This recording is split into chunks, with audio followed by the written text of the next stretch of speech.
Okay, let's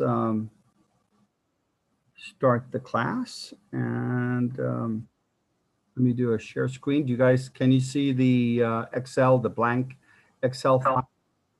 Okay. So one of the requests I had made last class, I think, was to ask you to get in touch with your bank, your credit union, or look at the website and find out for me what the interest rates were on 30-year mortgages, right, home loans, and can't spell, and 15-year mortgages, right? So did you guys, any of you remember to do that?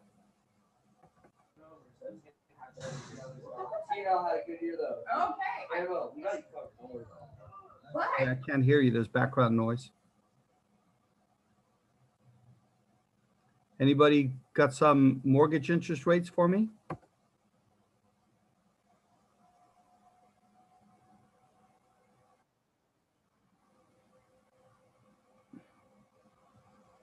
Nobody? Really?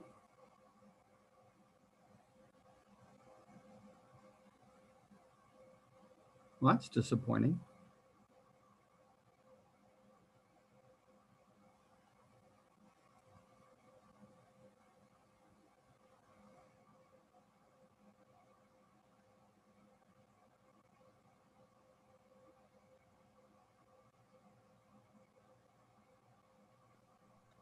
I was able to get the mortgage rates for the 30 and 15 year. Okay, thanks, Brian. What bank did you look into? ECU. Okay, credit union, great. And yeah, if you don't mind, what was a 30-year interest rate on a? The 30 year was 3.674.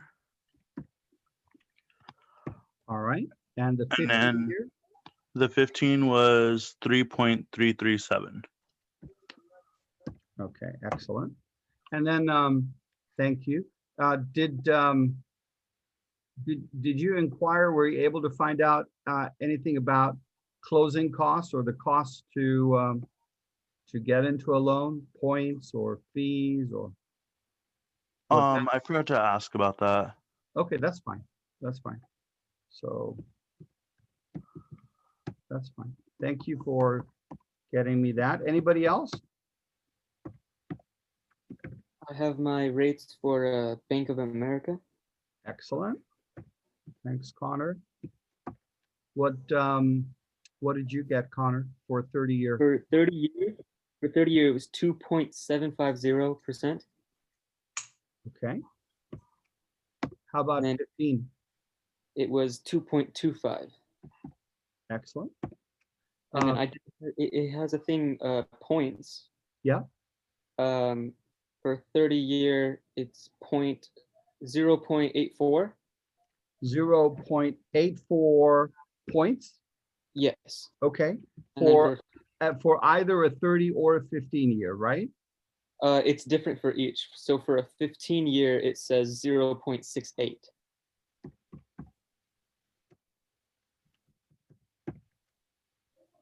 Yeah. Okay, so this would be.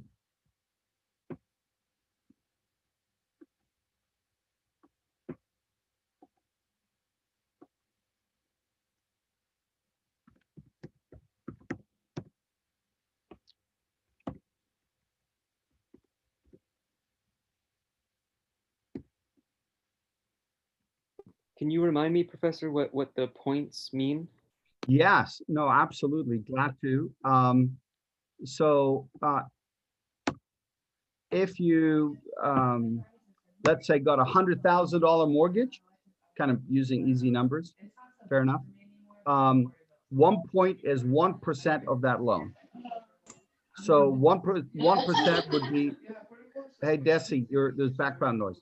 What one point equals to $1,000. 1% of 100,000 is 1,000. Oh, okay. So 0.84 would be 0.84% of the loan. or 0.68% of the loan. Does that make sense? Yes, thank you very much. Hey, you're welcome. Okay, we got ECU, we got B of A. Anybody else? Someone in the chat had one. Say again. I'm sorry, Zena. There was someone in the chat. I guess her microphone's not working, so she put it in the chat. Oh, okay. So now I got to figure out how do I I with can read it to you if you want. would you? Yeah, do you mind? Yeah, read it for me because I can't see the chat because I'm sharing the screen. So I'm seeing my Excel and I'm seeing just a couple of windows of the people in the class. So yeah, Zena, if you don't mind, what does the chat say? It's from Emily Vang, I think. Okay. And the 30-year interest rate is Sorry, 3. what bank? What bank? Or Um, what institution? it says Union Bank. Union. Very good. Thank you. Yep. Go ahead now. 30-year. Is 3.75%. 3.75. 750%. 3.75%. Yes. And then the 15-year interest rate is 2.75%. Okay. Great. That's anything about closing costs, Zena? No. Okay, that's fine. Great. We got 3 great examples. Any more? I have the rates for Chase. Very nice. Boy, I was getting worried. I mean, you guys weren't answering first, and I said, "Really? Nobody did it." Now I'm getting information, so thank you. Go ahead. What do you have for Chase? The 30-year interest rate is 2.75, Okay. and 15-year is 2.375. Very good. Awesome. Let me just increase that. All right. Did you, Desi, did you get any, sorry, who was Floor, right? Did you get any, sorry about that. Did you get any information about closing costs? No, I looked on their website and I couldn't find Okay. any. Understood. That's fine. That's fine. I think this is a good representation. Anybody want to give anything else? I'm happy to work with this.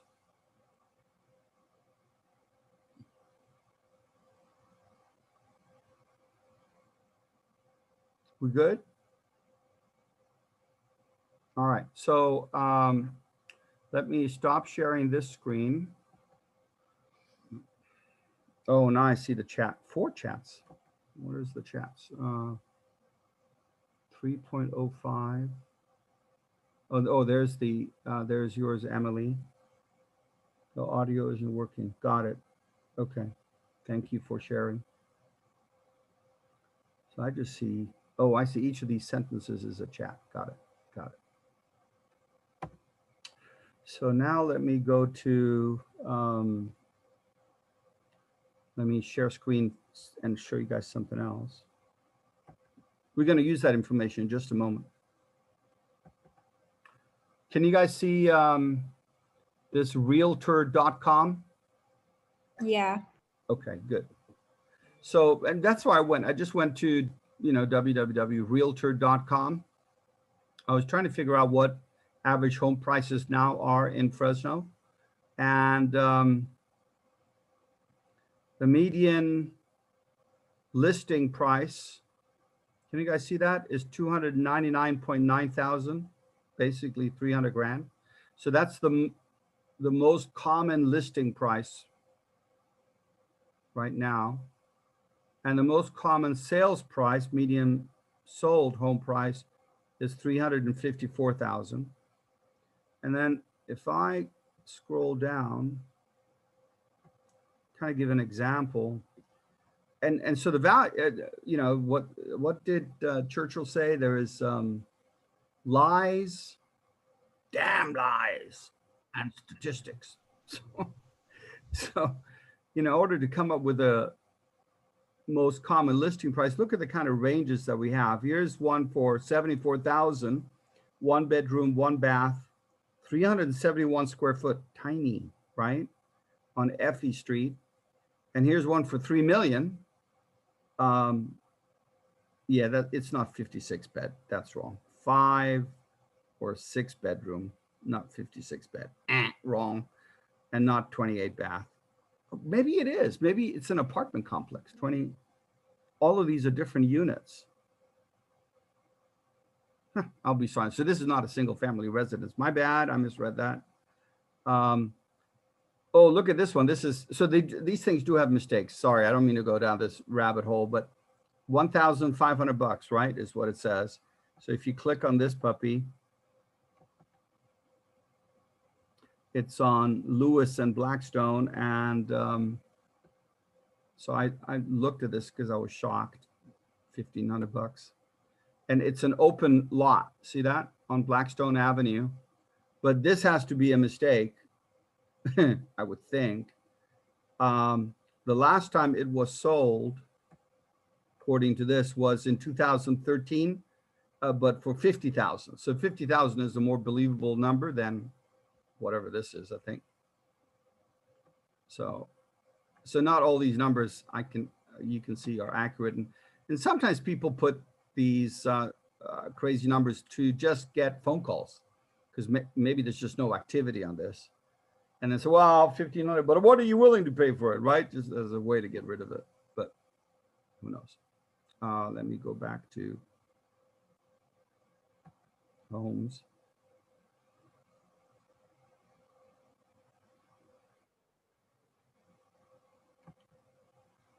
So there's one for 6 million. There we go. 7 bed, 6 bath.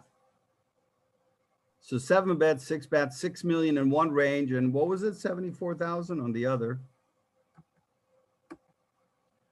And so here is one for 265,000. Street called Reflections. I'm not sure where that is, but 1,203 square feet.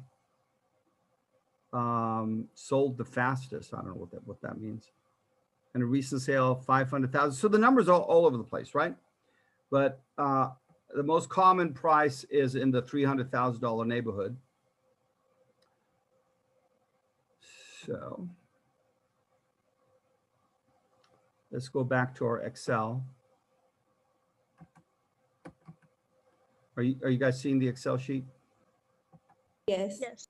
Okay. So if you wanted, and we're just using this as an example, right? So give me sale price of a home that you want me to go over with you. I mean, as far as used as an example. What do you want me to use? 400. 400,000. Class, are you okay with that? Yeah. Yes. I mean, it's just a Yep. number, right? We can always change it. So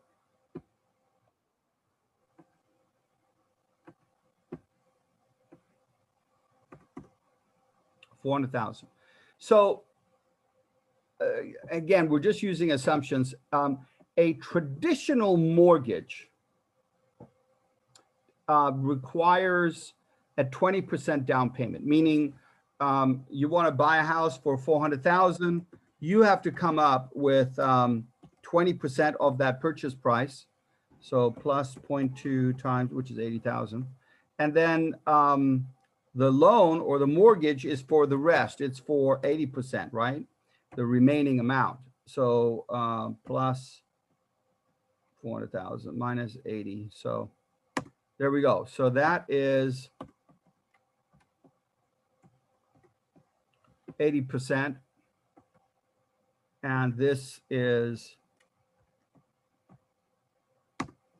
20%. And this, of course, is, sorry, I'm just being silly at this point. Sorry, backspace. And this is 100%, right? You're paying $400,000 for this house. You're coming up with 80,000 of your own money, and the bank's going to lend you the rest, 320,000. Now, there are mortgage products around FHA, the like, where your down payment may only be 3%. Fair enough. But there are additional costs associated with getting a mortgage like that, including private mortgage insurance. And so we'll deal with that later tonight. for now, can we do it on a conventional basis? Can we do that? Is that okay? Yeah. All right, I know 80,000 is a lot to come up with, but let's just go with this for now. So on your calculators, bring out your calculators on your phone, please. And here are the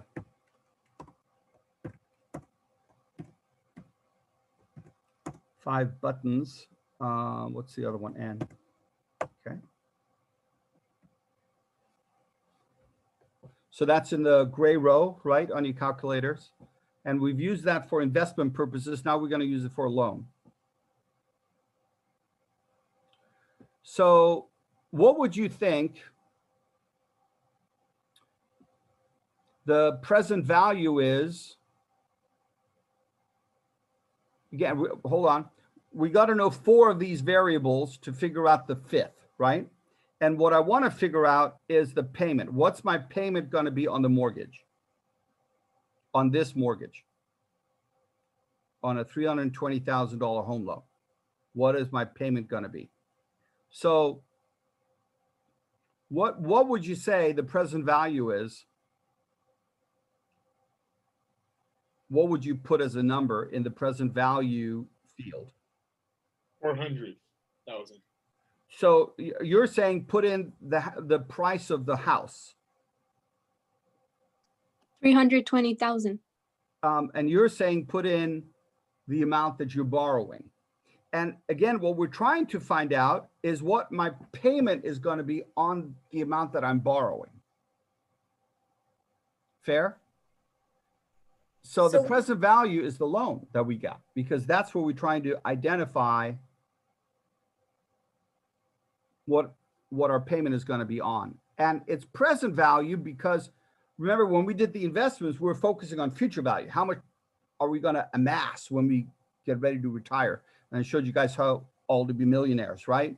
So this one, we're getting the $320,000 now from the bank so that we can purchase the house.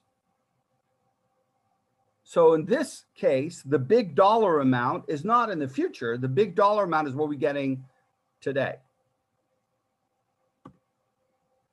Class, are you comfortable with that? Yes. Yeah. Yep. Okay. Okay, good, good. Now, again, we're looking at the loan, right? We're starting off with $320,000. Woot, woot. Or, uh-oh, you know, whatever, depending on how you feel about that. No, I've got to pay that back. But at the end of the loan, at the end of 15 years or 30 years, depending on the kind of loan we have, what's going to be left? What's the future value of the loan?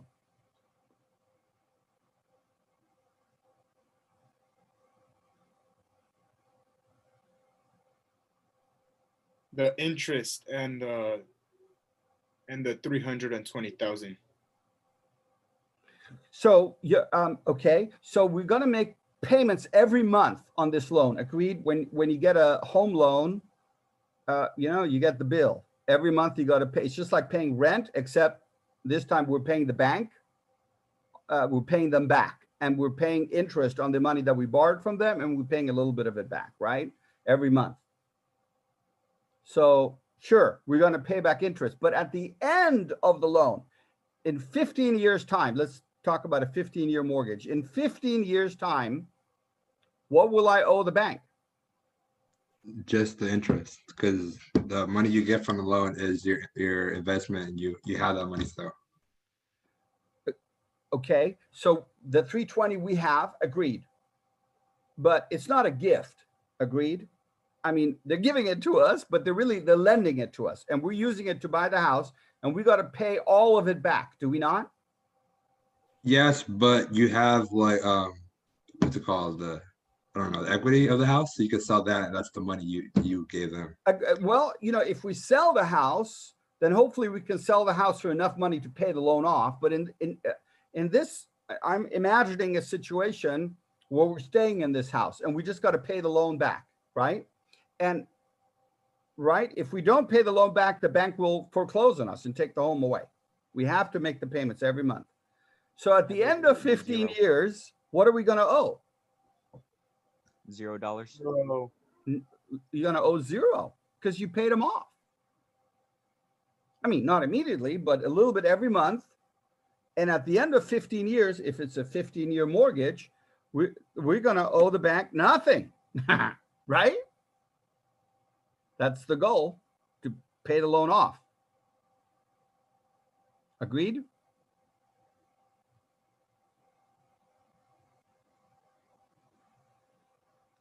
What do you guys think, class?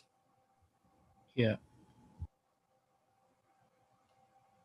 How about those who didn't think that? Are you with me now on this? Yeah, this makes sense. Okay. So this is the opposite of an investment, right? With an investment, we start off with zero. That was our present value. We don't have anything. Every month we're adding something to it. And then at the end of 30 years, 40 years of working and putting things aside regularly, we're going to have a lot of money, right? This case, we're starting in the hole because we owe somebody money. And we got to pay that back. So we make payments on that loan every month pay back a little bit of it. And at the end of 15 years, finally, we dug ourselves out of this hole and we don't owe them anything. Woot, woot. But that could also be considered investing. Say again. Say you were to buy a house and you were trying to flip it using a loan. You flip it, you make money off it. That's an investment. The house is the investment for sure. Can be, no question. We're hoping it will be, but we're now focusing on the loan that you used in order to purchase the house or make the investment in the house. So the house may appreciate, may depreciate, but fact of the matter is you got to pay the loan off, right? Now, if you sell the house, flip it, as you say, you can pay the loan off when you sell it. But until you sell it, you got to make the payments every month. Agreed? Brian? Yeah. We're good?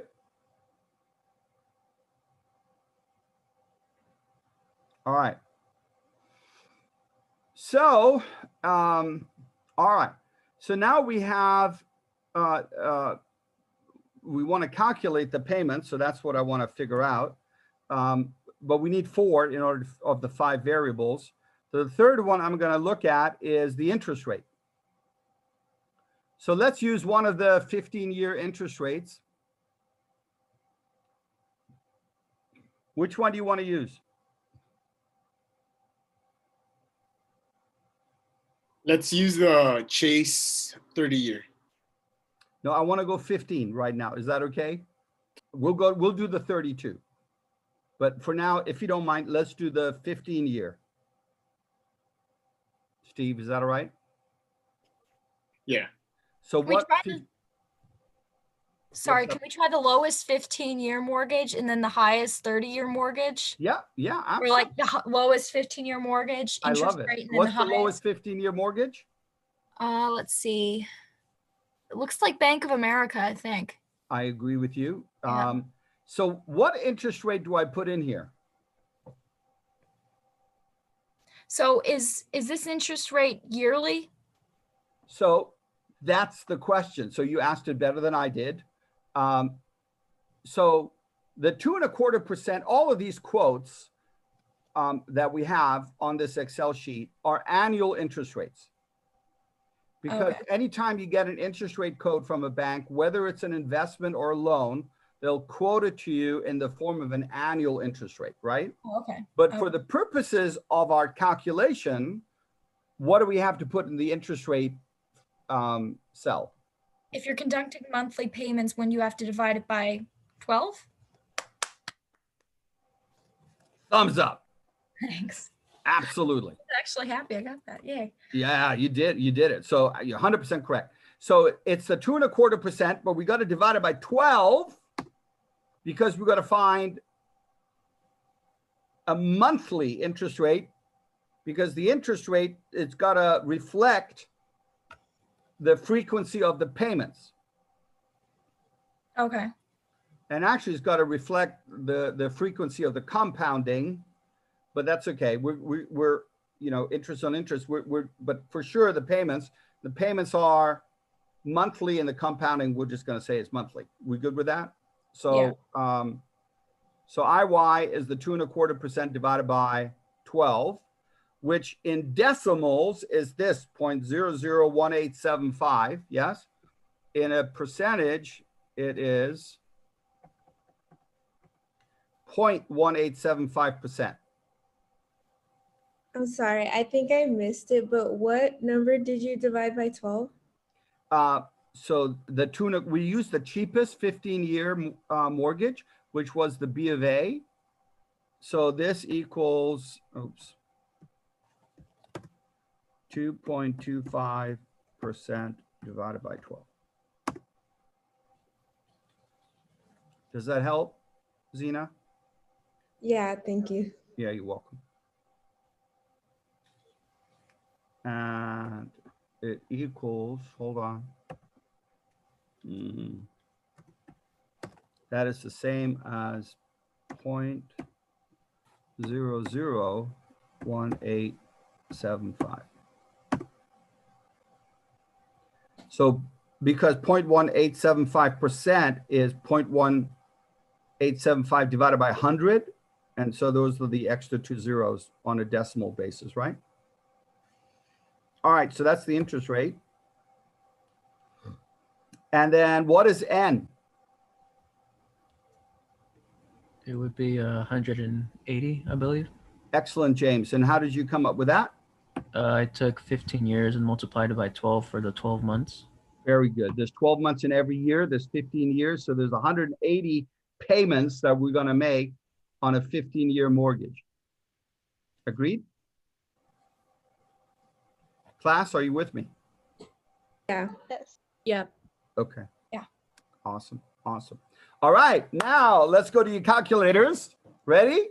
And let's input some numbers. So what I'd like you to do is, are your calculators ready? I mean, on your phone, the app? Yeah. Wonderful. And so type in your calculators 320,000, right? And then press PV, and it should say PV equals 320,000.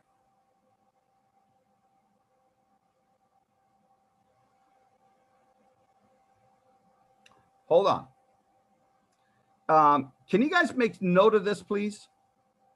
Wait, we'll do this as a class. And then we're going to do a breakout session. So, but let's do this together as a class. So PV, 320,000. Future value, press 0 in your calculator. Press future value. Now your calculators, unlike Excel, I got to put it in decimals, right? It has to know if it's, because it doesn't know it's a percentage or not. But in your calculator, the IY button, the calculator knows you're going to put a percentage in. So you don't have to put in 0.001875. So what you do is you type in 2.25, please, divide by 12 equals, fair, and you'll we good with that? And it should say 0.1875 on your calculator screen because you took 2.25 divided by 12. And then hit the IY button after you did the calculation. Again, this is really important. Don't calculate a number and then say, well, you know, because listen, if this was 2 decimal places, it would be 0.19%, right? And if you just said, oh, it's 0.19, then you get the wrong answer because the actual interest rate is not 0.19, it's 0.1875. So what I would do is always take whatever the interest rate is divided by 12, and whatever shows up on your calculator screen, which is whether you're showing 2 digits or 4, it has every digit in it, then press IY. So the whole number is now in that variable. Was that Greek or did that make sense? I'm sorry, I didn't understand that. Okay, yeah, thank you. Bless you, Zena, I appreciate it. I talk too fast, I just assume things, so I need you guys to keep me reality, right? Okay. So on your calculator, Zena, if you don't mind, I'm just going to address you, but yeah, it's the class. Type 2.25, please. And tell me when you've done that. Okay. And then divide, press the divide button and then put in 12 and then 12. hit the equal sign. Got it. Okay. Whatever shows up on your screen, now hit IY. IY. Okay. Right? And it'll say IY equals 0.1875. Agreed? Yeah. Okay, excellent. So I'm asking you to do that as a rule because the temptation is to take the interest rate divided by 12, write that number down, right? And then type that number into IY. But you're only writing the numbers that you see down. There are all of these decimal places more than 4 digits, right? That is being displayed in your calculator that you're losing by writing a number down and then putting in the calculator. Just calculate the number and then hit IY. Then the whole number is in there. Did that make sense, Zena? Was that better? Yeah, I did. Thank you. Okay. So in this case, it's only 4 digits because there's nothing after it. But if you took another number like, I don't know, 9 and divide 9 by 12, that's probably a bad example. So take 7 divided by, there we go. Much better. Now this number, it's 0.5833, but that's not the whole thing. Actually, it's the 3's go on forever. Is 0.58, oops, now the number became too big. It's 3's go to infinity. And, at some point, the 1,000 digits down the line doesn't matter, right? But you'd be surprised, the 5th digit, 6th digit, 7th digits, they all have an impact on the calculator. So instead of typing in 0.58 or 0.5833, put in 7 divided by 12, whatever shows up, put that in the IY. And okay, I've beaten that horse to death. Are we good with that?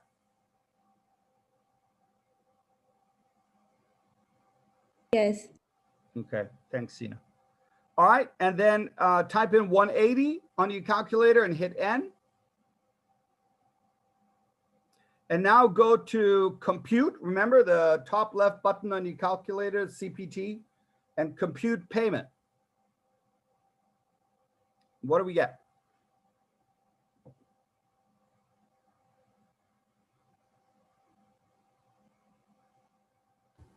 I got a $2,096.27.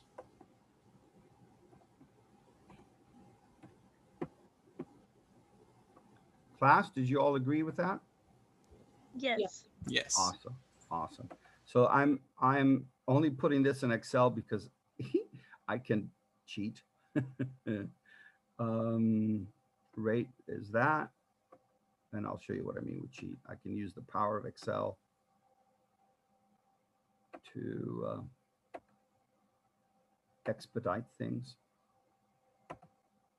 And so there we go. By the way, on your calculators, did your number come in as a negative 2,096.27? Mine did. Yeah, yeah. Why? The cash outflow. Good. The 320 is coming to you. The bank is lending it to you. So that's positive, right? I mean, we're going to use that approach. But the 2,096 and 27 is leaving you every month. Yes? So we're going to show that as a negative. Now, you can show the 320,000 as a negative. If you did that, just FYI, what do you think will happen to the payment? It will become positive. It'll become positive. The point is they're going in opposite directions. That's what the signs communicate. So just for your own sake, in order to keep things straight, if you remember, again, if it's coming to you, make it a positive number. If it's leaving you, then That's what the negative means. When you're answering a problem, though, say, you don't put in the negative. If the question is, what's your monthly payment? The monthly payment is $2,096.27, right? You don't write negative checks. Fair?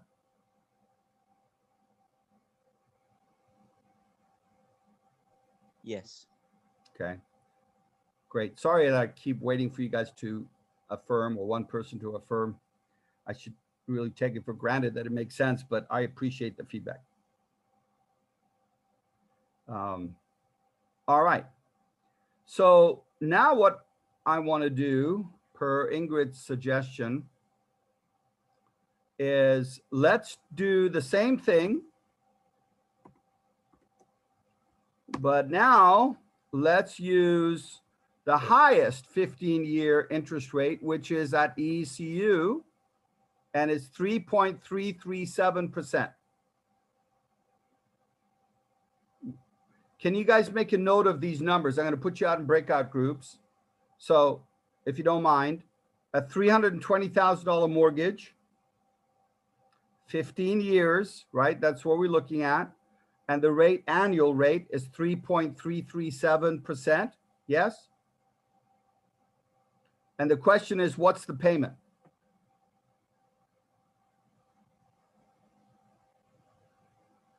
Class, are you ready? Can I exit out of this? Is that a 15-year or a 30-year? It's a 15-year. This one right here, 15-year mortgage, ECU, 3.337. Okay, 15 thank years. you. Yeah, you're welcome.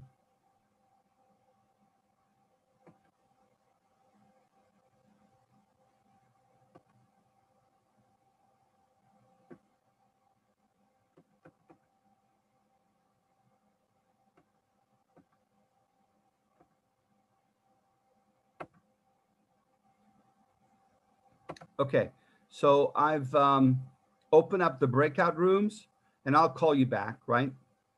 So if you don't mind joining the breakout room you've been assigned, and kind of try to work this together, help each other out to figure out what the answer is.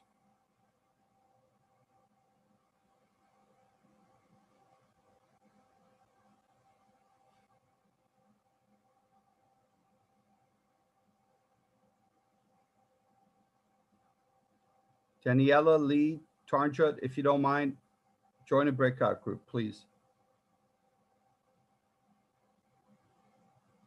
Are you guys still there? Lee?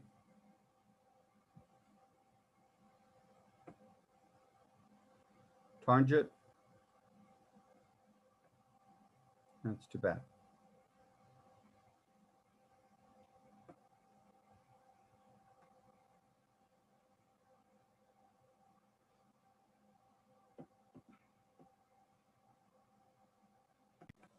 Okay, class, let me go back to the Excel sheet.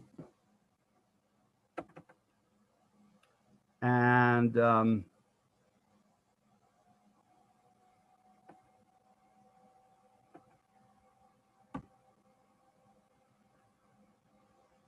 this is, we use the highest interest rate. And it's still 180 payments.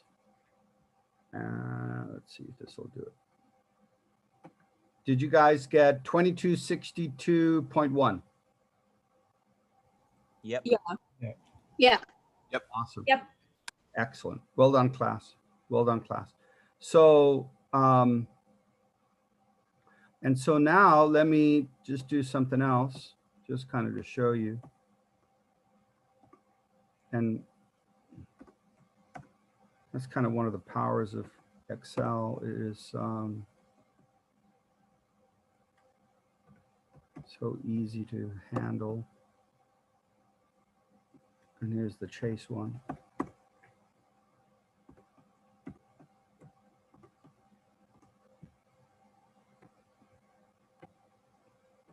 And you can see the payments vary, you know, from a low of 2,096 to a high of 2,262, or 2,171 or 2,114. So if we compare that, so let me do a couple things. So the total payments over the life of our 15-year loan, again, assuming we haven't flipped the house or sold it beforehand, the total money to the bank is this payment times 180, right? I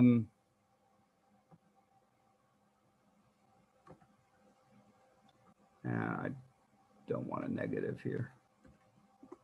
So we borrowed, 320,000, but our total payments are 377. In other words, we're paying back the 320 plus we're paying $57,000 in interest over the life of the loan. Class, are we good with that? Yeah. Yeah. So now if I compare the other scenarios, you know, between the low and the high, the difference in interest is 29,000. In another scenario, it's 13,000, and in this scenario, it is $3,300 over the life of the loan.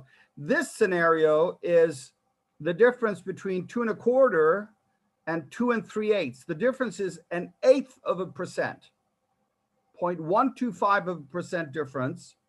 And what that silly 1/8 of a percent amounts to is $3,361 over this 15-year period. Now, I'm just saying, would you like to have an extra $3,000 in your checking account? Well, yeah. Yeah. So, wow, come on. It's 2 1/4 versus 2.375. And my buddy works at Chase. Well, okay. Just if you want to go to Chase and help your buddy get his commission for selling you the loan, it's costing you $3,361. Just be aware. Now, you don't have to be a customer of a bank. Like with ECU, you have to be their customer, have a checking account, something like that, in order to be able to get a mortgage from them. But from B of A, Union, Chase, you don't even have to have a checking account with them. You don't have to be their customer to be able to get their mortgage. Does that make sense? So shop is all I'm saying. Try to get the cheapest rate you can. It all adds up. In one extreme, it's a $30,000 difference. And again, I'm not making this stuff up. This is what current market rates are. You're telling me this. You're not making these numbers up, right? So there's a big difference. And, you know, this goes for life in general, right? If you're hiring a contractor to do some work in your house, get bids, get different contractors to give you estimates. The difference between them are sometimes can be staggering. That's the beauty of our system, right? Is we have competition. Now, I'm not saying the cheapest is always the best. Obviously not. Quality matters, et cetera. But in this case, it's money. You know, ECU's money is no better than Chase's money. It's all U.S. currency, right?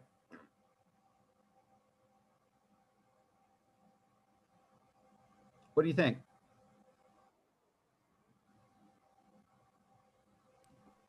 I had a quick question, Professor. Sure. It's about membership as far as banks go. Yep. I think I asked something along the lines of this the last class, but it was about CDs. Do you have to be a member of most banks to have a CD with that bank? You do not. Oh, that's awesome. Okay. Yeah, no, you do not. That's cool because the interest rate at my bank stinks for CDs. It's like Okay. Yeah. 0.3%. Another bank like, would that's love to have terrible. your money. I'd love to have your money. Absolutely. Okay. That's interesting. I'll look into that. Yeah. Thank you. You're welcome. So, okay. So now let's do a 30-year class. Let's do that one.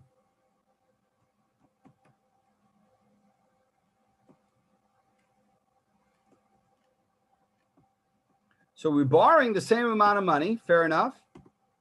We're going to pay it back at the end of the term, right? But our interest rate now is the 30-year. And can you see that basically in every situation, the 30 that we're looking at today, the 30-year mortgage rate is higher than the 15-year mortgage rate. Do you see that? In Union, there's a 1% difference, right? Here, there's a 0.3% difference. Here, there's a 0.5% difference.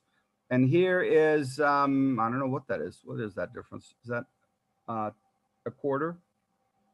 No, I don't know. It's like 1/3%. Almost, huh? Yeah, you're right. Where did my mouse go? Hello?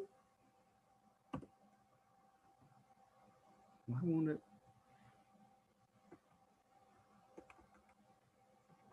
Sorry, class. Just had a. Ah, there we go. A 0.337%, 1/3% difference. So the 30-year mortgages, as a rule, you have a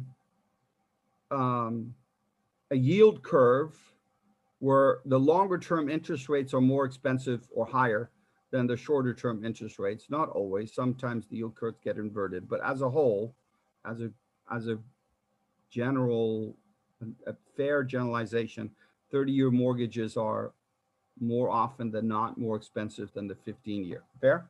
So now let's do, what's the cheapest 30-year mortgage, where B of A and Chase are competitive, right? They're each at 2.75%. So let's use that example. So you're going to take the 2.75, divide by 12, right? Monthly. And what's the end? Somebody help me. 360. Very good. How'd you get that? 30 years times 12 months. Yes, both of you 100% correct. So now, hey, on your calculators, if you don't mind, again, practice makes perfect. Sorry, this is repetitive. But do you mind putting in these numbers and figure out now what the payment is? You don't need to go into small groups now, right? We good? Just doing this individually, please? Yeah. Okay.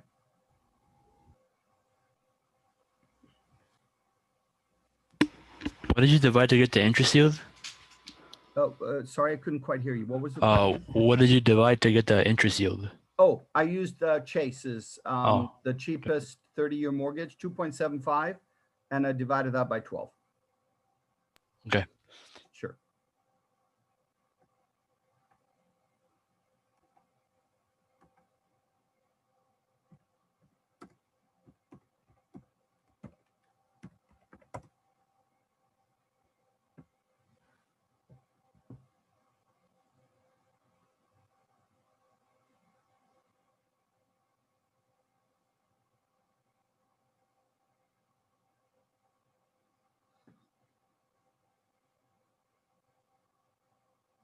Did you all get what I'm showing?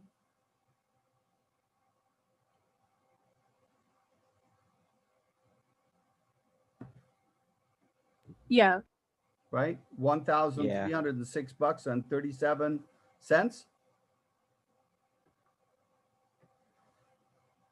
Yeah. Okay. Did anybody not get a different answer? Did anybody get it? It's really important that you know how to do this. Did anybody get a different answer?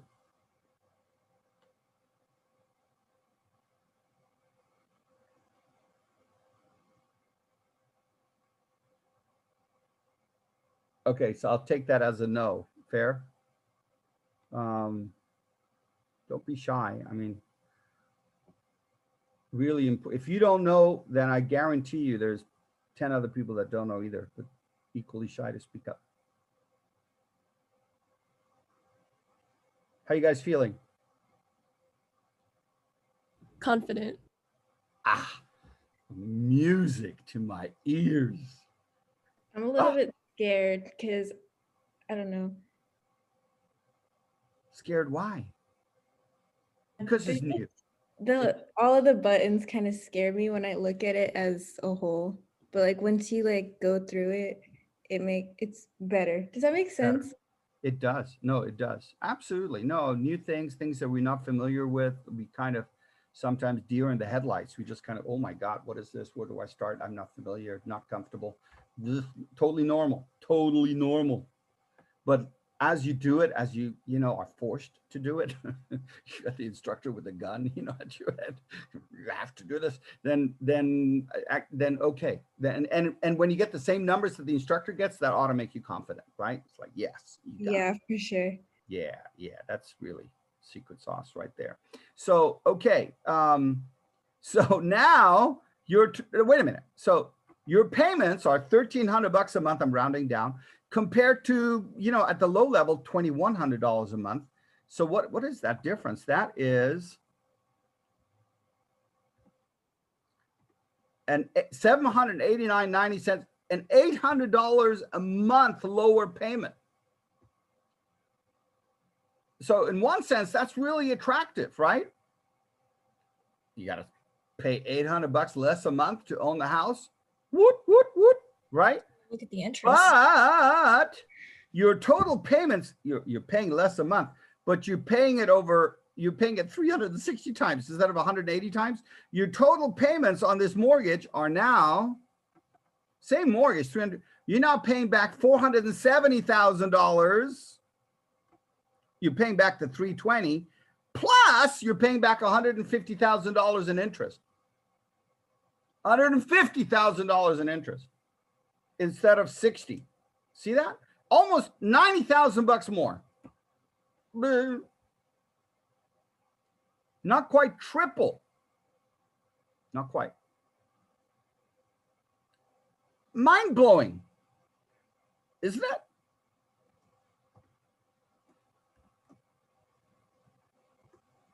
So remember, with compounding and saving for the future, the longer you give yourself, the more this interest on interest adds up to be big money, right?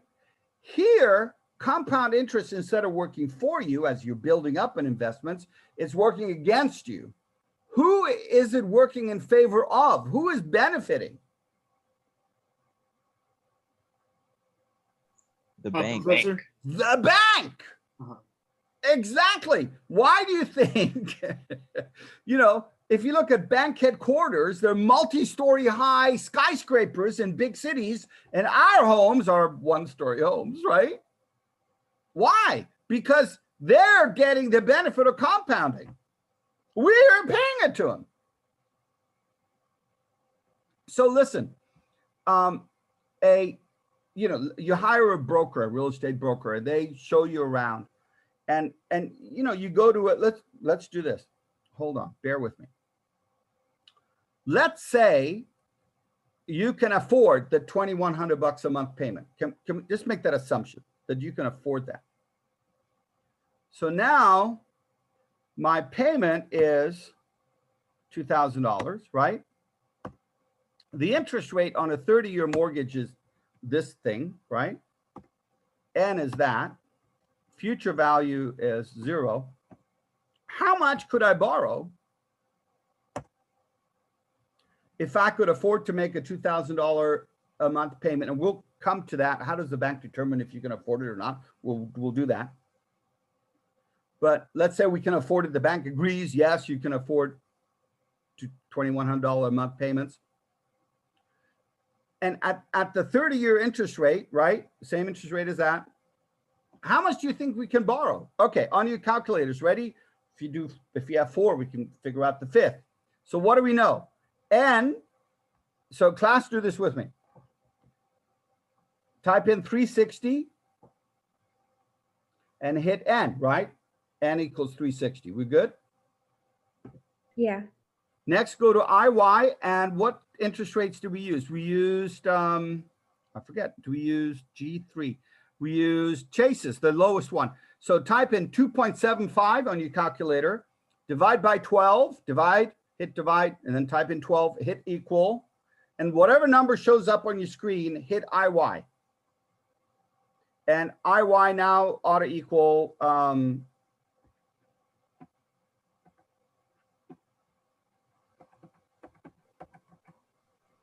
this weird thing. 2292. What? .2292. Yeah, and oh, so look, see, 2292. Can you see what's on my Excel? 2292 is a rounding. Yeah, the actual number is 229167, and it's actually 1666666 ad infinitum. So don't type in 0.2292 and interest rate. No, no, no, no, no. Type in 2.75 divide by 12 equals, and whatever shows up on your screen, and the calculator knows all the digits past what is being displayed. And whatever shows up on the screen, press IY. Now the whole number is in IY, not just a truncated portion of it. The Yeah, calculator rounds it. Yeah, it's rounding it. Yeah, exactly. So here's a good example, right? So N is 360, IY says 2.75 divided by 12, blah, blah, right? Payment, and you can put it as a negative number or positive, I don't care, is type in 2096.27 and hit payment.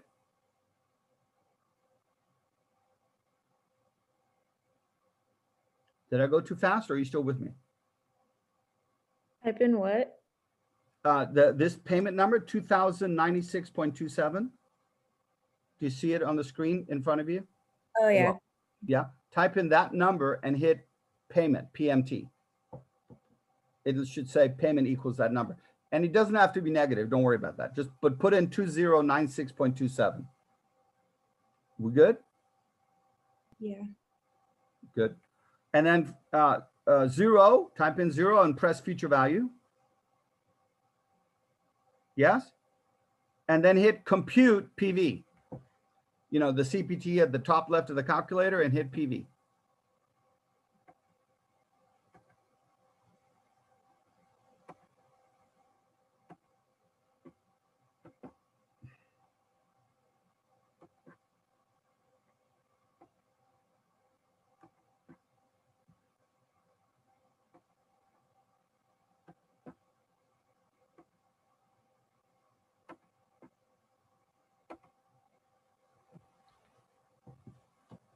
Class, what did you guys get? 513,488.1285. Fine. Did you all get that? Yeah. Okay. Yeah. Awesome. Well done. Well done. So you actually can qualify for a $500,000 mortgage. Just saying.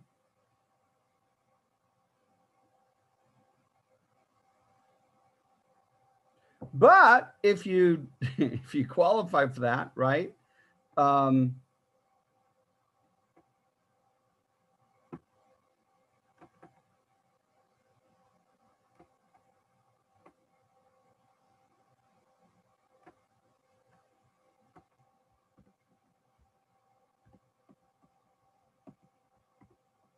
You're gonna borrow 500, but you're gonna pay back 754. You're paying the bank $250,000 more than what you borrowed.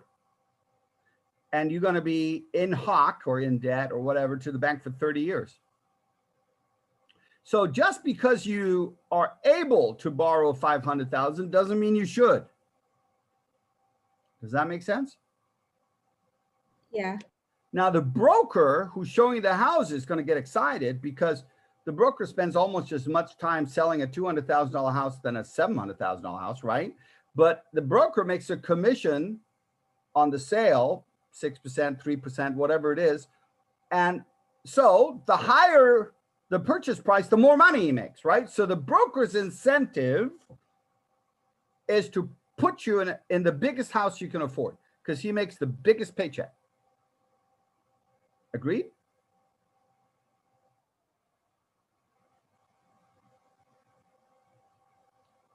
Did that make sense, class? Yeah, it did. Yeah, it does. Okay. So there's going to be pressure on you. Oh, come on. This is such a nicer house.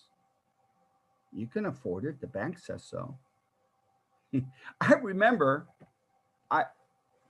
when I bought my first house, ignorant. And so You know, we looked at the house. My wife and I look fine, you know, excited, going to buy the house. Of course, when we looked at it, it had a refrigerator, it had a dishwasher, it had a washer dryer. When we took possession of it, the refrigerator was gone, the washer dryer was gone. I said, well, this doesn't come with the house. Or well, you didn't make a specify that it should. The previous owners took it to their new house, right? And so, oh, now I had to come up with money to buy a fridge, to buy a washer dryer. Oh, it's got a lawn. I got to buy a lawnmower. And I got, well, wait a minute. I didn't have money for all that stuff. I was tapped out. All my money went on the down payment. And the mortgage amount at $2,000 was the max that I could afford. So every penny was going, you know, where is this money coming from, right? So my uncle in San Francisco lent me his push lawnmower. So I got a push lawnmower. By the time I brought it to, I was able to bring it out to Fresno. The grass was like 3 feet high. My neighbors were already calling us the losers. It was awful. Try mowing 3 foot high grass with a push lawnmower. Yeah. That's crazy. It was crazy. I'm just telling you. It was crazy. So when you're buying a house, think of it big picture. So, okay, you do not want to buy a house in a gang infested neighborhood. Wrong decision, right? So you want to look at the school district. You want to look at the crime rate in your neighborhood. You want to get a place that's safe, relatively speaking, right? And whatever neighborhood you're in, you think of buying the least expensive house in that neighborhood. Try to find as good a neighborhood as you can. Again, you know, hey, we all like to live in the $3 million house that I showed you, or the $5 million house, or whatever the heck, right? But let's get real, right? Let's, you know, we have to control ourselves. No one's going to control us for us, right? We have to exercise that. No, I'm not. I mean, they're giving me this free rope. Remember that example I gave you? Hey, some people with a free rope, it's free, so I'm going to take it. Hey, I'm eligible $500,000. I may as well borrow it, right? And you're hanging yourself with it. You're becoming a slave to the mortgage. Bad idea. Why do you want to make the bank's headquarters bigger? Stupid. So again, sometimes you can't help it, right? I hear you. I hear myself, since nobody said anything, but it was that voice in my head. But all other things being equal, buy a house in a safe neighborhood and buy a house that you could pay off in 15 years. Does that make sense? Yeah. Hey, I'm just giving you food for thought. And you may say, nonsense, you know, fine. Fine. You know, this is just, it is what it is. So let me stop this. We're going to come back to an amortization table shortly. And I also need to do about how to qualify for home loan. But I just want to show you something. Stop share. Let's go to another share screen. Share screen. And we're going to go to the internet thing. And I'm going to go to, what am I going to go to? Okay. To Zillow. I think Zillow had it. Professor? Yes. It's an off-topic question, but I talked Please. to you last week's session about stock track. I don't know if you remember. I don't. Oh, yes, I do now. I didn't. I totally forgot. So it's too late to sign up for stock track, right? But, you know, the deadline is passed. It's the department deadline. I have no control over it. And how many people do I have in class? So let me stop share. I'll be right back with this. How many people do I have in class that have missed out on signing up on stock track?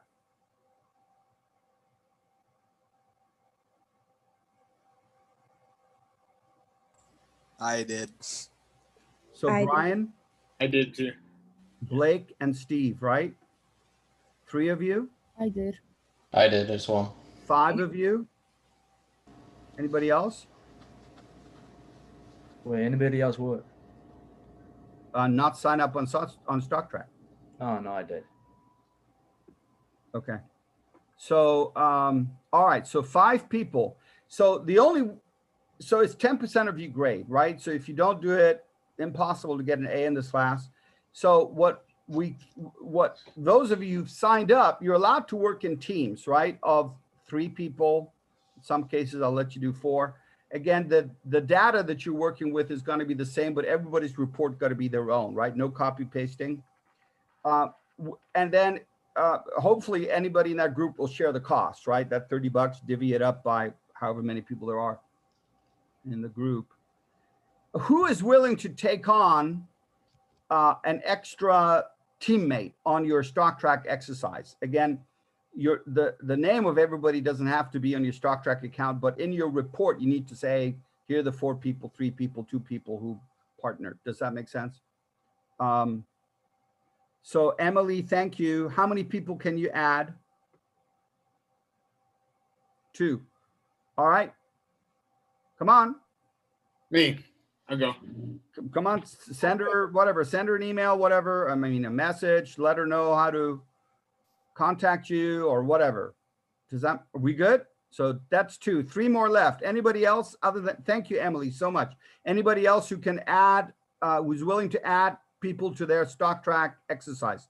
Again, the benefit of having more people is you can run ideas by each other, right? Hey, should we buy Pepsi? Should we buy Coca-Cola? Should we buy Zoom? I don't know, right? Anybody else willing to help your classmates out? I don't mind.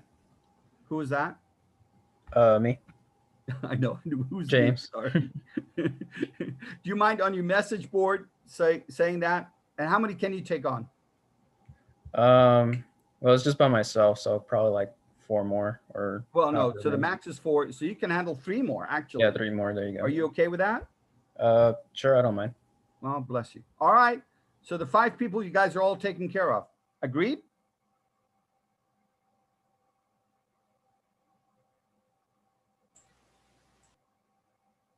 How'd that work?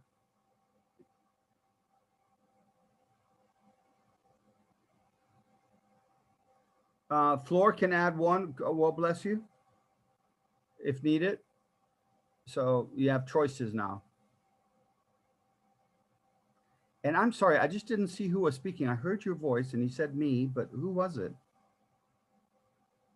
Steve. Oh, hi, Steve. Steve, do you mind on the message board just telling people you're willing to take on, say, 2 or 3 people, however many it is? Yeah, I sent a thing to Emily already. To Emily. Okay, but make it to everybody. And then because there are 5 people, I don't exactly know all the 5 people. So they know who to contact. Are you okay with that? Taraj. Yeah, it was James who said he could take on more people. Oh, okay. James All Lozano. right. Yeah. All right. Thanks, James. No problem. Awesome. Okay, so we're all taken care of. Okay, that was thanks for that interruption. That was an important interruption. So back to share screen.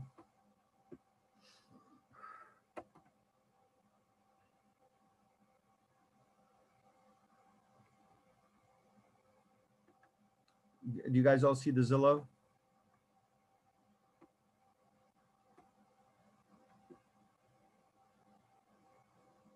Hello, do you guys all see the Zillow? Yeah. Yeah, we see it. Awesome. So here's some other prices. Now, I wanted to show something.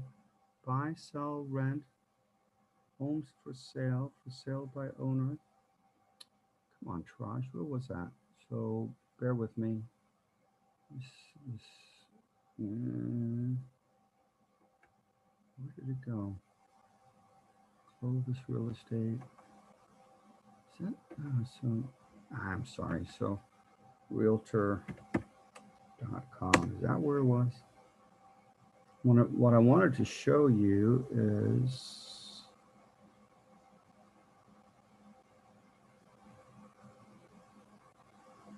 I was sure it was Zillow. Sorry, guys. It had a nice little trend line as far as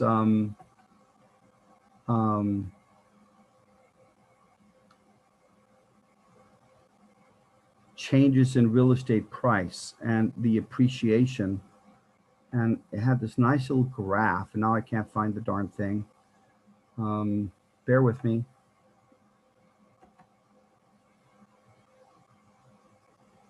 No. How did I get to Amazon? Don't know.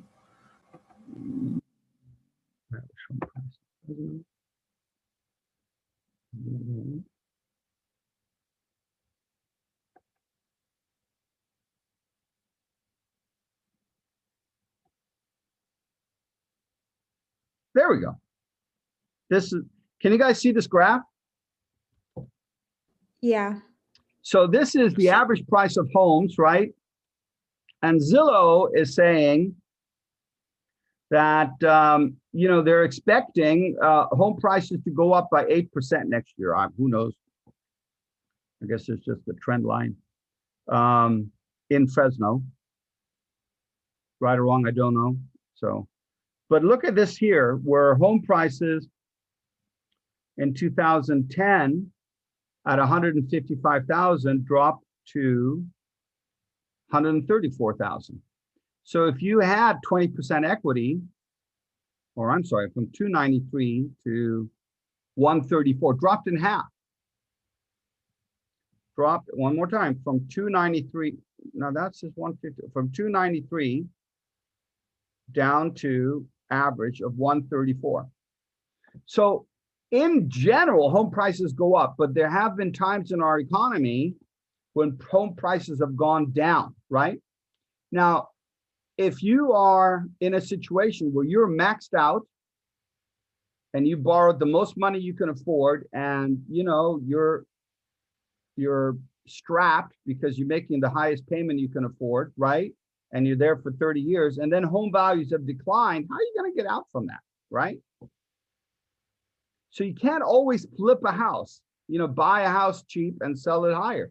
Not always possible. Now, you can see in general, it's gone up. Again, there was a period of time here where it was at 184 and then dropped to something lower. I don't know, now the number doesn't reflect that, but you can see the dip in the curve, right? At least I can. And then over here, it went up and to what, 242, and then went down to 293. Well, that makes sense. So, yeah. So these numbers up here are not necessarily tracking what I'm seeing, but all I'm trying to tell you is, certainly since 2012, the values have gone up, but there have been times when values have precipitated significantly, and other times where they've taken occasional dips, right? So if you can only afford a payment for a couple months and then you got to flip it, it may work out for you, but it may not. So, however, if you bought a house that you're going to pay off in 15 years, you build up that equity so quickly, and this is what I will show you, that you're instead of paying the bank, you're paying yourself. All right. Did that make sense?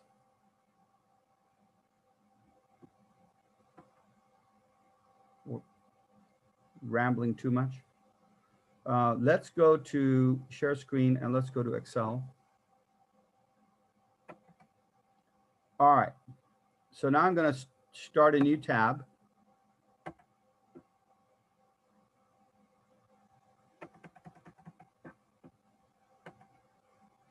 And the mortgage,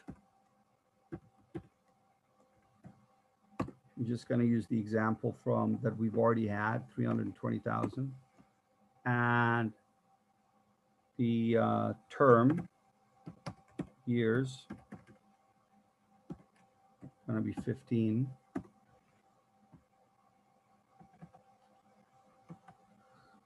And the term months must be getting late.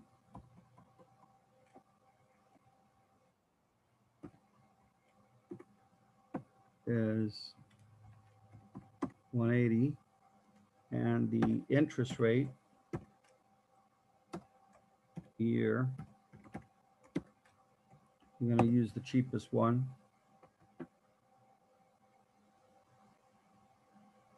2.25. And interest rate month. Come on, Taraj. Serious? MON.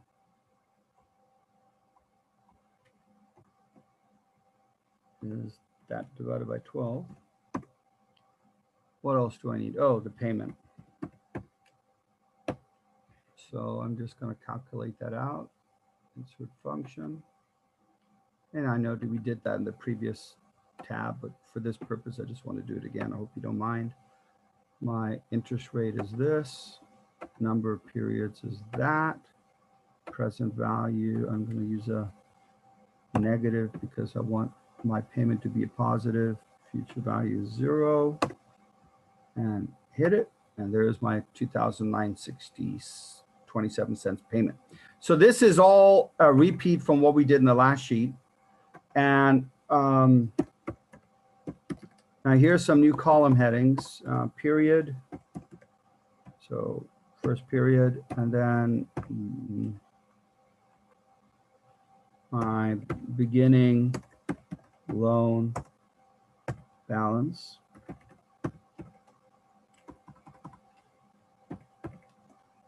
And then we have, oops, interest, payment, principal. Sorry, guys, I'm creating this as we go. Have patience, please. Interest, principal, payment, total payment.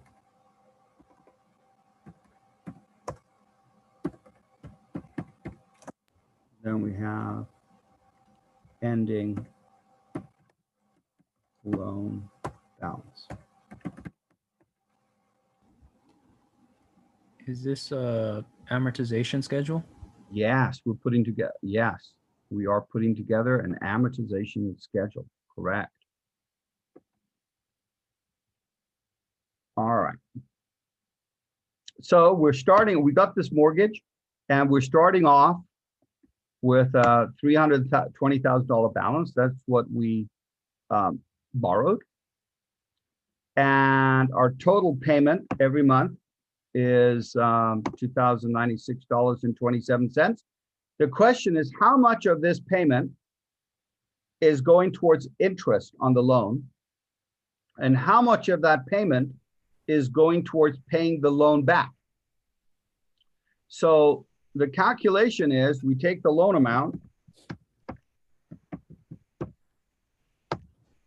times the annual interest rate, oops, divided by 12, or same thing as the loan amount times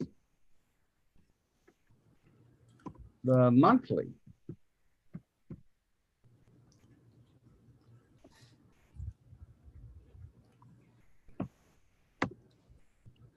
Class, can you see what I've written here? Yes. Yeah.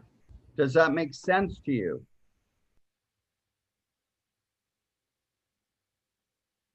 Yeah. Okay.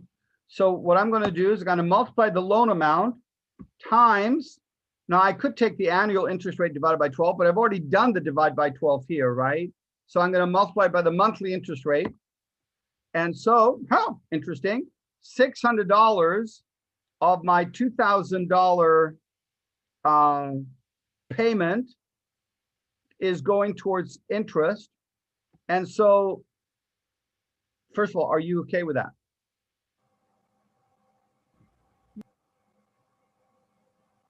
Did that make sense? Did I go too fast?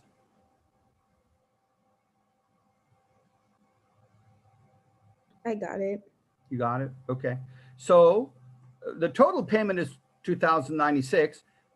Of that $2,096, $600 is interest, meaning rent money, right? We're renting this money from the bank, and this is what the bank is charging us to have their money. And then the rest of this $2,000 payment goes to repay the loan. So 1496 is principal. Principal means loan repayment. We're actually paying back on the balance, right? This plus that equals the 2096.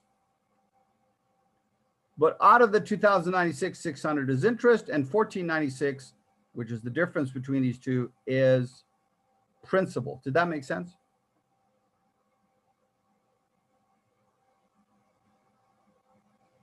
Yeah. Anybody not understand that? Anybody like me to explain that again or whatever?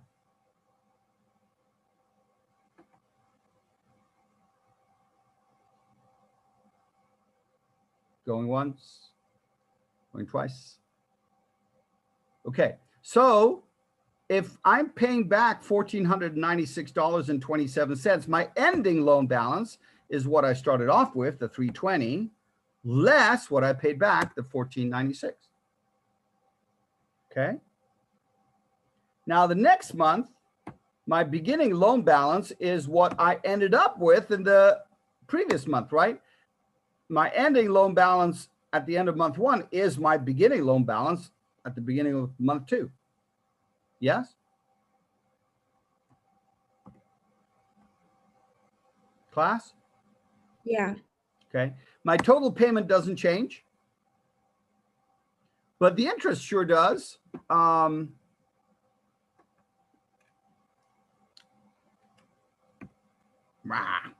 Sorry, hold on.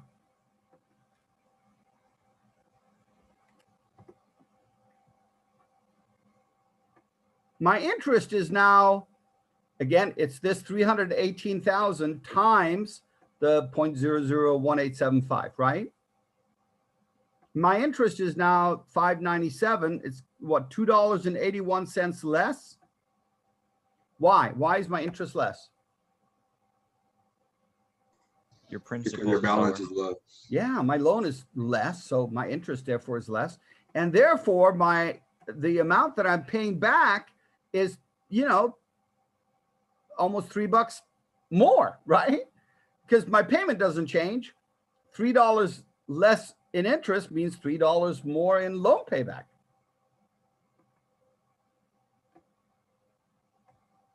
And now my new loan balance is what I started off with minus this 1499.08, right? So, so now what I can do is I'm just going to copy this down.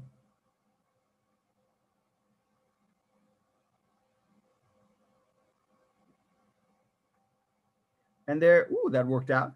180 payments, right? 15-year loan. And at the end of the 180th payment, what do I owe? Nothing. Zero. It's right there. Nothing. You're right.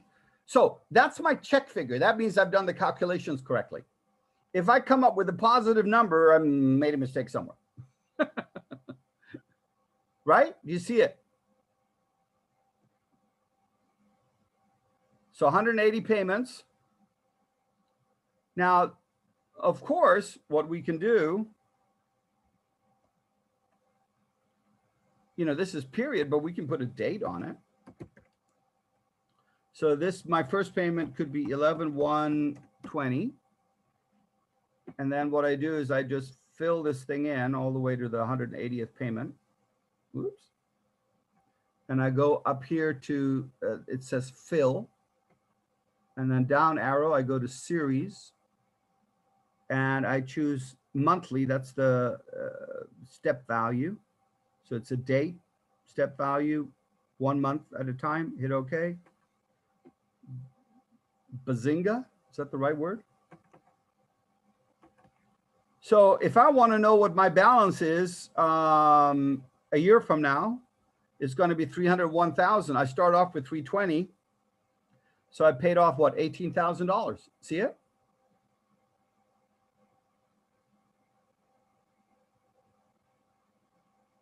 This is called an amortization schedule.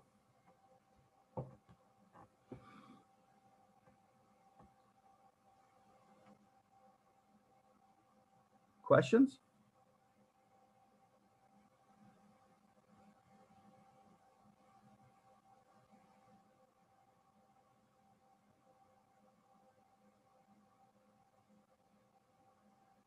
I'm going to pick on somebody. Zena, does this make sense?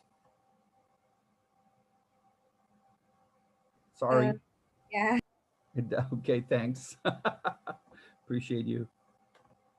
Okay, so don't freak out. Homework. I want you to put together an amortization schedule. I don't care what the loan amount is. You can choose an arbitrary number, or you can say, hey, you want to buy a house in Sanger, figure out what a house in Sanger is worth, or, you know, San Francisco or in LA or whatever, right?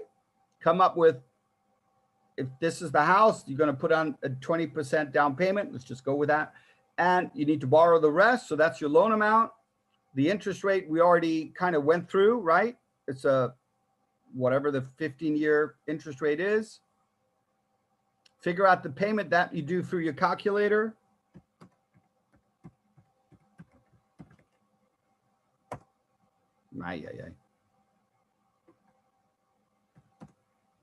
Right? And the rest of it, I showed you how to do it, right? Any questions? So for this schedule, should we use the interest rate of the like bank we researched? Yeah, fine, perfect. Use any interest rate you want. The main thing is I want you to be, I mean, do you see the benefit of this amortization schedule? You can basically forecast or determine how fast the loan's going to pay off, and at a certain date, what you owe, what you will owe. You don't need a bank statement to know that. You can, there it is. It tells you. Yeah, thank you. So this can be a cool tool. And of course, it doesn't have to be a mortgage. It could be a car loan, right? In which case the term would be 4 years or 5 years or 7 years, right? And you can figure out what the payment on your car loan is. And in 2 years' time, what will you owe on your car loan, right? Any loan. We're doing it for a house loan, but it's applicable to any loan that you're paying back that has a fixed interest rate on it.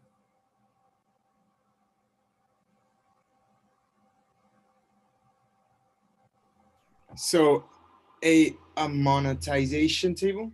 You said? Amortization, yes. Okay. Amortization, amortization table.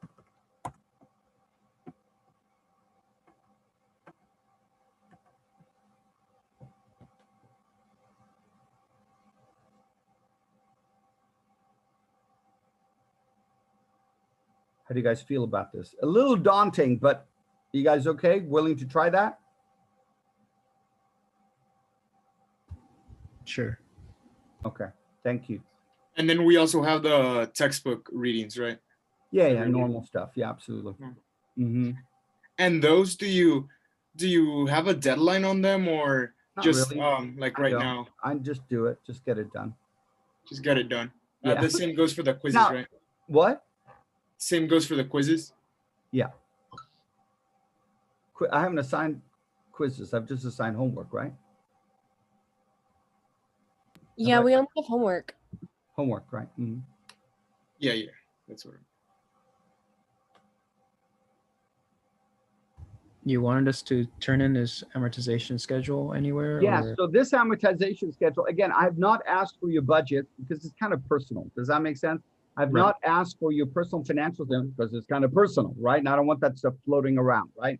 Now, Right. obviously, if you have a question on your personal balance sheet or your budgets, please ask me, right? Right. But it's kind of an honor system. I'm just saying, I've asked you to do it. I'm assuming you're doing it, you know. And that may be a bad assumption, but it's on you. Fair enough. If you don't want to get the benefit of working on it, again, I'm not gonna police that. You're adults, so you chose to take this class. You do the work. Now this one though, because it's kind of more math, right? And I want to make sure you do it correctly, and it's not personal. We're just taking a theoretical situation. I want you to email me your amortization table once you're done. Okay, so then I guess I probably shouldn't use my home loan terms for this Oh, then. you can. I mean, what do I know if it's your home loan? I don't know. Use your loan. You're not saying this is my home loan, are you? I mean, what do I know? I'm just checking the map. Yeah, I mean, I guess I kind of did right now, but Well, I don't remember. You know what up to you. If you don't feel comfortable, don't use somebody else's home loan, your parents or whatever. I don't care, right? Fair? yeah, Yeah. To me, that's not an intrusive issue. Plus, you may refinance your home loan with these lower mortgage rates. Who knows, right? yeah, that's true. So, and again, the other thing with this amortization, once you got the calculations in there, if I change the interest rate, what happens if I can get a cheaper interest rate, right? So if I can lower my interest rate by 0.0, an eighth of a point, ooh, look, my payments drop. Do you see that? And then everything changes.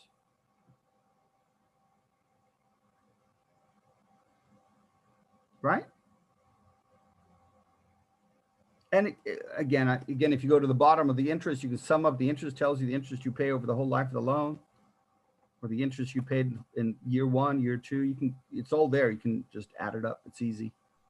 How far do you want us to go with this schedule? Do you want us to do like the full 15 years, or do you want a huge? Yes, 180 months. Because Ingrid, the only way you know you've done the calculation correctly is when you get to the bottom, you owe 0. Oh, okay. Okay. Right? And you want it done with a 15-year then? Because 30 Yeah, year would be terrible. 30 year would be terrible. 30 year. Again, hopefully, again, I'm asking you to do it in Excel.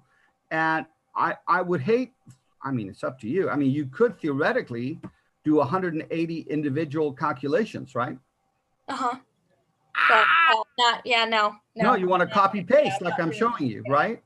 Yeah. You don't want to do 180 calculations. I did 2 rows, right? You saw me do it, and I just copied. So it's also great exercise in learning how to use Excel. Mm-hmm. Yes?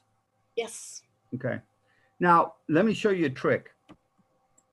This, can you guys see the formula that I put in here, up here? Yeah.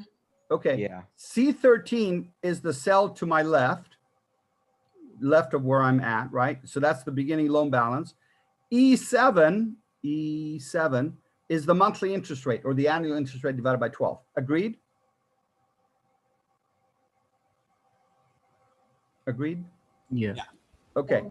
So the reason I put dollar signs on before the E and before the number, the 7 in this case, is I am locking that cell reference by putting a dollar in front of the letter and a dollar in front of the number. Locking means when I copy it down to the next cell, it stays at E7. Did you see that? I went down 1, but it still says E7. However, it says C14. It doesn't say C13. It's C13 here, but when I copied, it moved to C14 because the C13 cell is not locked. It's relative. C13 is the cell to my left. So it's always going to be the cell to my left. Here it's C17. See it? C20. So when you don't put the dollar signs, it's a relative position. You're taking the cell to the left or 5 cells up, 1 cell to the right, whatever, right? And you're multiplying that, you're using that. And when you copy it to another cell, it'll still be 5 rows up, 1 column to the right, unless you put the dollars in it. The dollar sign before the letter, the dollar sign before the number. Clear as mud?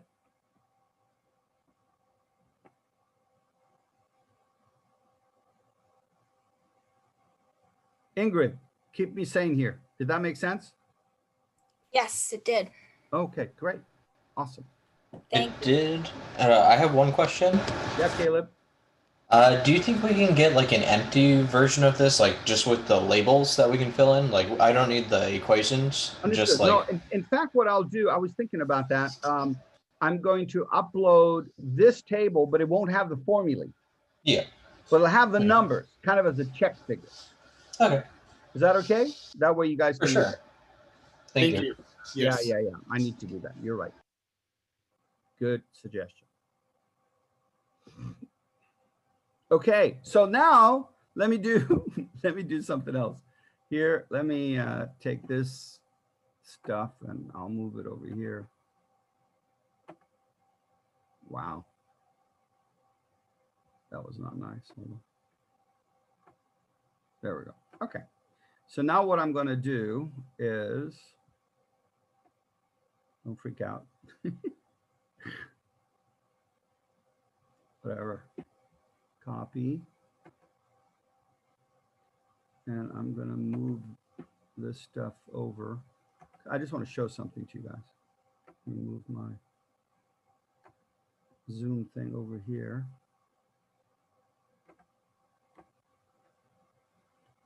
I may as well.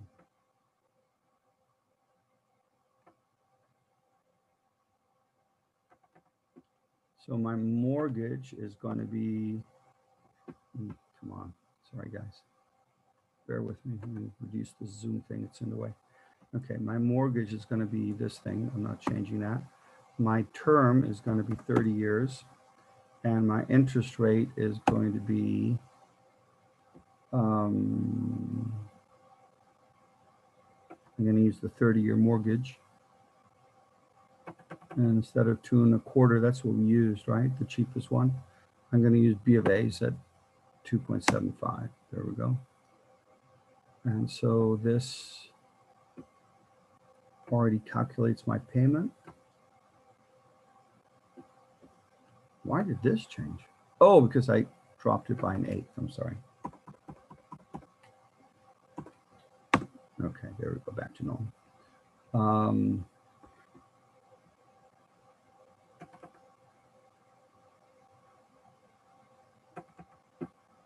Bear with me as I change a couple things. Okay, so this, instead of E7, is now M7.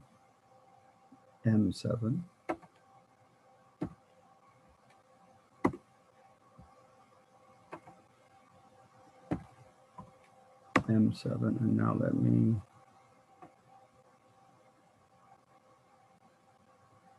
bring that down.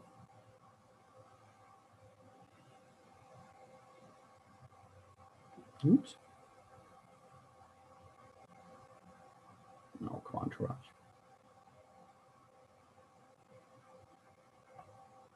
325. 351. 359. Come on, one more. 360 and 0 at the end of the 30th year. It means I did the calculations correctly.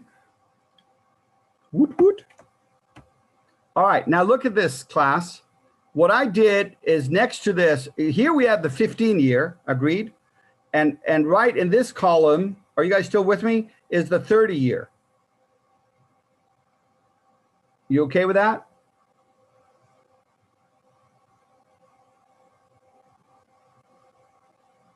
Class, are you with me?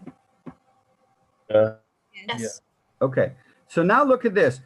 After a year on a 30-year mortgage, so we're looking at payment number 12, I owe $313,000. That means I paid my loan down.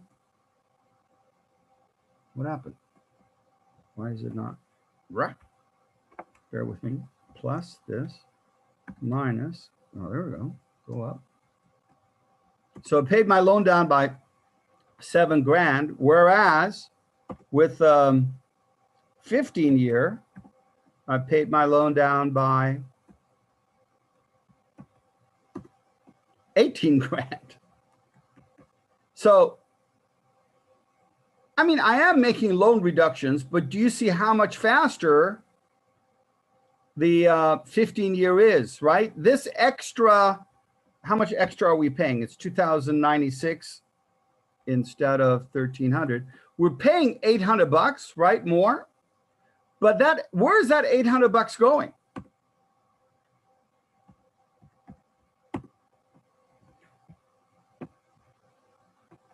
Where is that $9,500 extra going?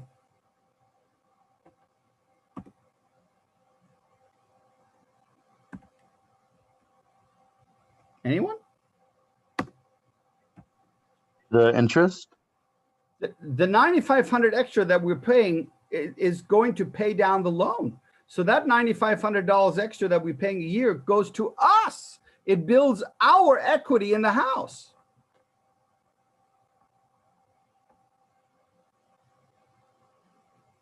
Does that make sense? We're paying $2,000 instead of a month, instead of $1,300 a month, right? Do you see that difference? Yes? Yeah. So we're paying $790 extra every month on a 15-year mortgage versus a 30-year mortgage. We're paying more. But where is that money going? That extra $790 a month or $9,500 a year pays down the loan, which means we have more equity in the house. Agreed? More of that house is ours. Yes? You pay less interest too, right? And yes, we're paying less interest because it's 2.25% rate instead of 2.75, right? We're paying 0.5% interest less. So in fact, our in addition to, you know, the extra $790 a month that we're paying, or the $9,500 a year, we're actually also saving, this is really cool, another $1,700 a year in interest, because our actual loan balance reduction is $11,000 more than it is with a 30-year deal. We're paying down $18,000 in 12 months instead of $7,000. That's $11,000 more pay down.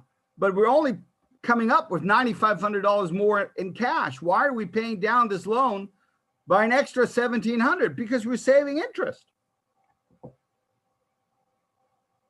And it's not just the 0.5% interest. We're also saving interest because we're paying the loan down faster. It's both of those.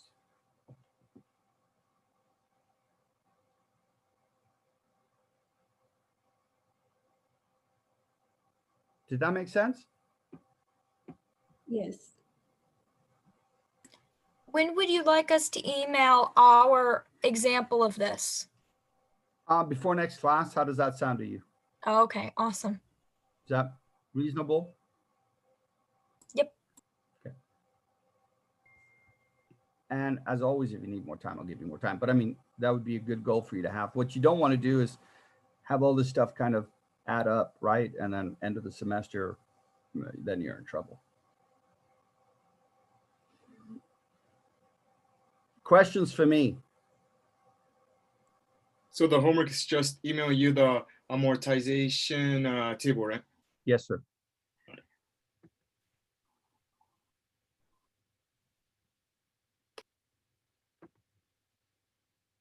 Questions?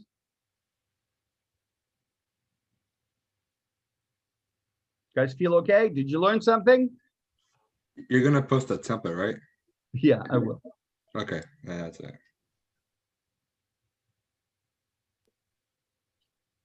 Thank you.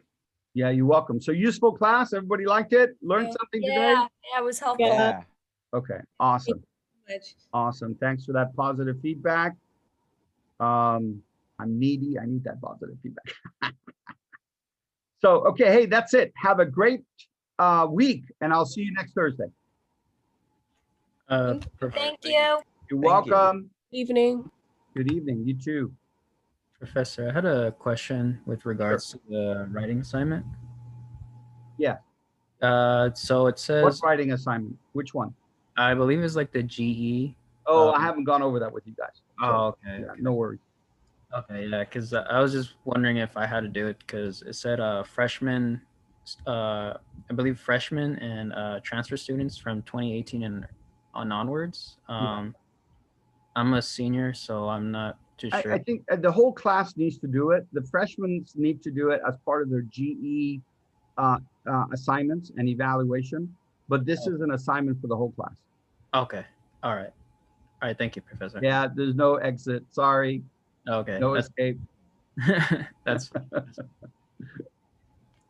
Professor, so right now we were just do the homework on that's part of the textbook, and then the worksheet that you said to do, right? Yes, please. Okay. And what about the midterm? Yeah, I still haven't figured that out. So All right. just have patience. Sounds good. All right. Any other questions? James, were you able to get my email, by the way? No, what email? Oh, no, I was talking to James. 'Cause Yeah. I need a group. Oh, okay, sure. Yeah. Yeah. I said, wait a minute, me? Yeah. I'll send you a text, and you should be good at that point. All right, thank you. Yeah, no problem. See you. See See ya. you, Professor. Yeah, thank you. All right, guys, I'm signing off, right? Have a good one. Goodbye, Professor. Bye.